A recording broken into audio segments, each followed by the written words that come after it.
ভয়াবহ দাবানলে পুড়ছে বিশ্বের বিভিন্ন দেশ। যুক্তরাষ্ট্রের ক্যালিফোর্নিয়ায় চলমান দাবানলে ৮ শতাধিক ঘরবাড়ি সহ ভস্মীভূত হয়েছে ৯১,০০০ একর বনভূমি। এদিকে দক্ষিণ ফ্রান্সের একটি গ্রামে পুড়েছে অন্তত ২৫টি বাড়ি। সেখানে ১৩,০০০ হেক্টরের বেশি জায়গা জুড়ে ছড়িয়ে পড়া দাবানল নিয়ন্ত্রণে কাজ করছে ৪ সহস্রাধিক ফায়ার সার্ভিস কর্মী। ইশতিয়াক হোসেনের রিপোর্ট। গেল সোমবার থেকে জ্বলছে যুক্তরাষ্ট্রের ক্যালিফোর্নিয়ার সান্তা বারবারা ও সেন্ট লুইস ওবিস্পো কাউন্টির লস পাদ্রেস ন্যাশনাল ফরেস্টের বিস্তীর্ণ এলাকা। এবার সান বার্নার্ডিনো কাউন্টিতেও ছড়িয়ে পড়ল দাবানল। এসব অঞ্চলে ইতোমধ্যেই পুড়েছে ৮ শতাধিক বাড়িঘর।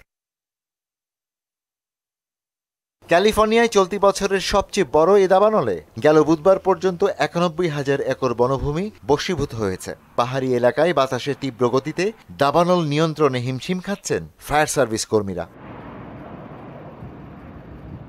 দাবানলের ভয়াবহতার সাক্ষী ইউরোপের দেশ ফ্রান্সও। দেশটির দক্ষিণ অঞ্চলের একটি গ্রামে অন্তত ২৫টি বাড়ি পুড়ে গেছে। ১৩,০০০ হেক্টরের বেশি জায়গা জুড়ে ছড়িয়ে পড়া দাবানল নিয়ন্ত্রণে কাজ করছে ৪ সহস্রাধিক ফায়ার সার্ভিস কর্মী। দুর্যোগের কারণে বিদ্যুৎ বিচ্ছিন্ন ২৫০০-এর বেশি ঘরবাড়ি। সরকারের পক্ষ থেকে প্রয়োজনীয় সহায়তা দেওয়ার নির্দেশ দিয়েছেন ফ্রান্সের প্রেসিডেন্ট ইমানুয়েল ম্যাক্রো। স্পেনেও চলছে দ্বিতীয় দফার দাবানল। স্থানীয় প্রশাসন জানায় একটি ক্যারাভান থেকে আগুনের সূত্রপাত হয়, যা পরবর্তীতে পাহাড়ি অঞ্চল হয়ে সমুদ্র সৈকত পর্যন্ত ছড়িয়ে পড়ে।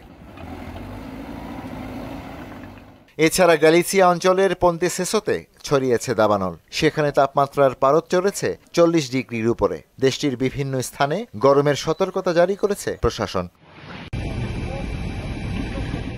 ইশতিয়াক হোসেন, মোহনা সংবাদ।